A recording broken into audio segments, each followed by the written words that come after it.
자, 이번 시간에는 우리가 이제 기술적 분석이라는 게 도대체 뭐냐라는 것이죠. 기술적 분석이란 이제 어떤 기업의 이런 가치보다가는 주식이라는 그 주가의 흐름이라는 것이 이제 과거의 어떤 패턴을 반복해서 한다는 이제 그런 기본적인 가정이 있습니다. 그래서 차트 분석이라고도 얘기를 하죠. 그러니까 상승하는 주식은 그 상승의 패턴을 유지할 것이고 하락하는 주식은 하락이 지속될 거라는 뭐 그런 이제 가정을 하는 것입니다. 그래서 미래 가격은 과거 가격에 이제 영향을 받는다고 보는 것이죠. 그런 이런 가정이 성립이 안 되면 이 기술적 분석이라는 것은 사실 의미가 없는 거죠.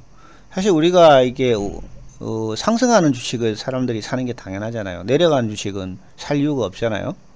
더 내려가는데 미리 살 이유가 없죠.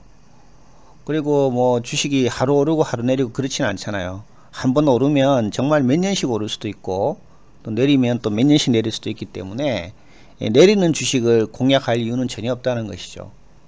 그렇기 때문에 이제 그런 패턴이 어느 정도 맞아 떨어진다 이렇게 보는 것입니다. 그러면 차트 분석하고 기술적 분석은 어떤 거냐? 이것도 약간 다르다는 거죠.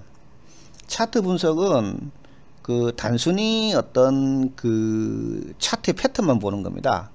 하지만 기술적 분석이라는 것은 통계적인 어떤 그 분석을 이용하는 거예요.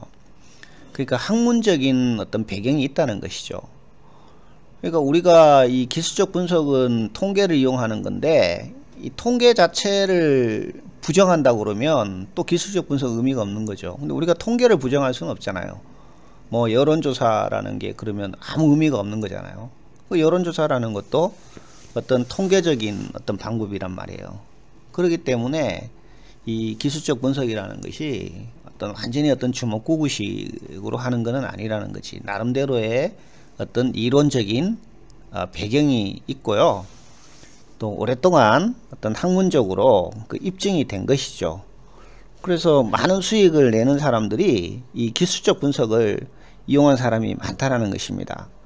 그래서 내가 어떤 큰 돈을 투자를 할 때는 그 나름대로의 그 확신이 있어야 되는데 뭐 점을 쳐가지고 할 수는 없잖아요. 그 확신의 배경이 되는 것이 바로 이런 기술적 분석이라고 볼 수가 있겠습니다. 그래서 기술적 분석의 가정은 좀 전에도 얘기를 했지만은 주가라는 것은 시장의 모든 요인을 반영하는 것입니다. 그러니까 이게 이제 종합예술이라고 말하는 게 그렇죠. 그래서 기업의 이익이 미래에도 동일하게 유지된다는 보장이 없을 뿐만 아니라 현재 이익만으로 미래의 주가를 예측할 수 없다고 보는 것이죠. 그래서 기업의 이익만 갖고 보는 것을 이제 기본적 분석이라고 합니다.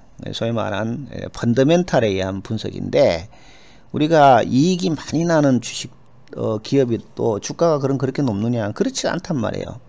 또 이익이 나지 않는 기업도 주가는 높을 수가 있다라는 것입니다. 그래서 어떤 기본적인 어떤 기업의 펀더멘탈만 가지고 주가를 탐색하는 것은 한계가 있다는 얘기입니다. 그래서 주가는 어떤 경험의 법칙에 의해 가지고 차트로 나타낼 수가 있고 일정의 추세나 패턴을 가지며 이 패턴이 반복해서 나타난다는 가정을 하는 것이죠. 그리고 그 패턴은 기간이 길면 길수록 정확도가 높아진다는 겁니다.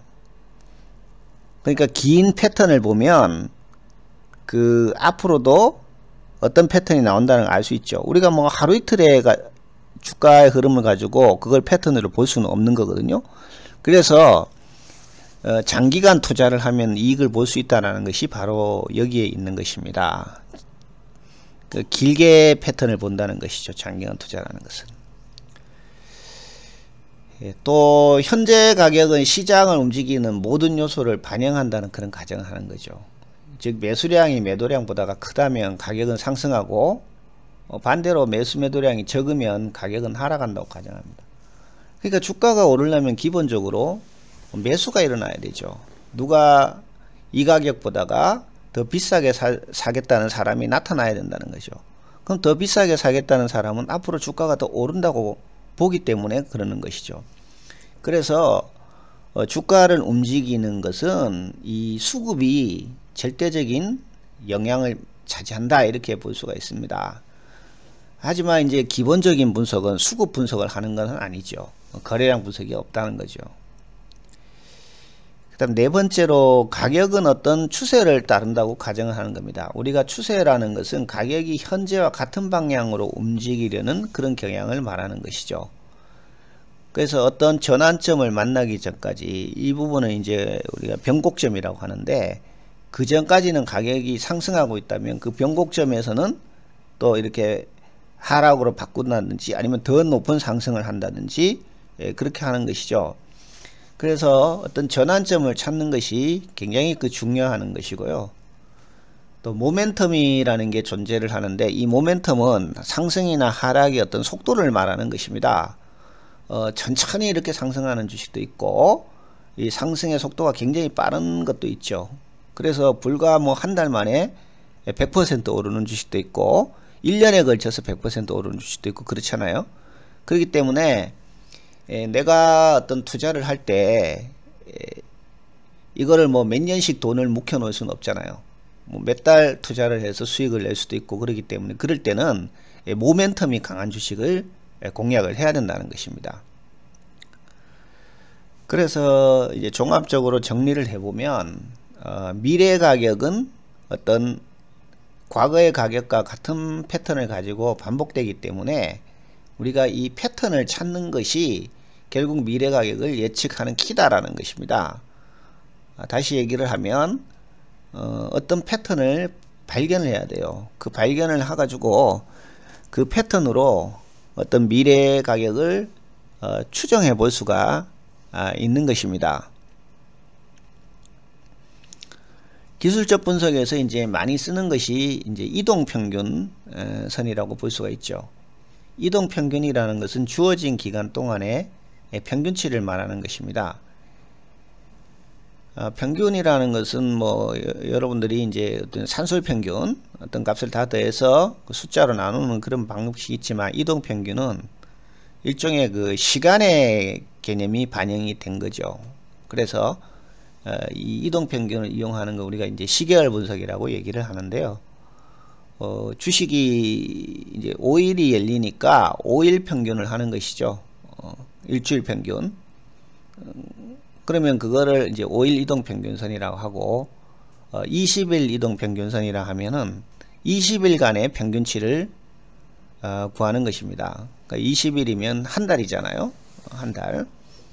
그렇게 해서 보통 많이 쓰는 게 이제 20일 평균선, 5일 평균선, 20일 평균선, 요거로 이제 단기 이동 평균선이라고 얘기를 하고, 그 다음에 60일하고 120일 이동 평균, 그러니까 120일간의 주가의 평균을 하는 것이죠. 이거를 이제 중기 이동 평균선이라고 하고, 뭐 장기는 이제 240일, 뭐 1년이죠, 그죠? 그렇게 보는 것이죠.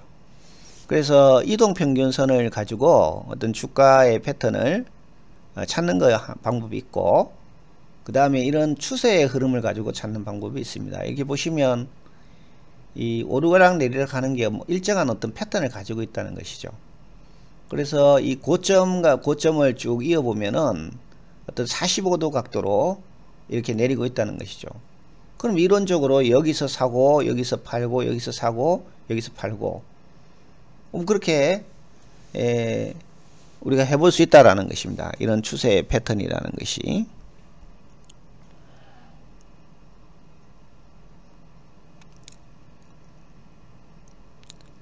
자, 그런데 이 기술적 분석은 문제가 있어요. 장단점이 반드시 있습니다. 기본적 분석만으로는 매매 시점을 포착하기 어렵기 때문에 주가의 어떤 장기적인 변화 추세까지는 모르지만 그것이 변화할 것이라는 어떤 변화의 방향은 알 수 있다라는 것이 어떤 장점이고요. 또 과거의 어떤 주가 패턴이 반복되는 경향을 가지고 있기 때문에 미래에도 반복해서 나타난다고 이렇게 가정하는 것은 어쩌면 비현실적인 가정일 수도 있습니다. 주가가 꼭 과거 패턴을 반복하지는 않을 수도 있다는 것이죠. 그러니까 어떤 종목은 패턴을 하는데 어떤 종목은 그 패턴대로 안 간다는 거죠. 미래는. 또 동일한 과거 주가를 보고 어떤 주가의 예측이나 해석이 다를 수 있다는 얘기입니다. 그러니까 똑같은 차트를 가지고도 사람에 따라서 그 해석을 어떻게 하느냐에 따라서 결과는 다르게 예측할 수가 있다는 얘기입니다. 또한 투자 가치를 무시하고 시장의 변동성에만 집착하기 때문에 왜 이 시장이 변화하는지, 왜 이 차트가 변화하는지 그 이유를 설명할 수는 없다라는 것이 기술적 분석의 단점이라고 볼 수 있습니다.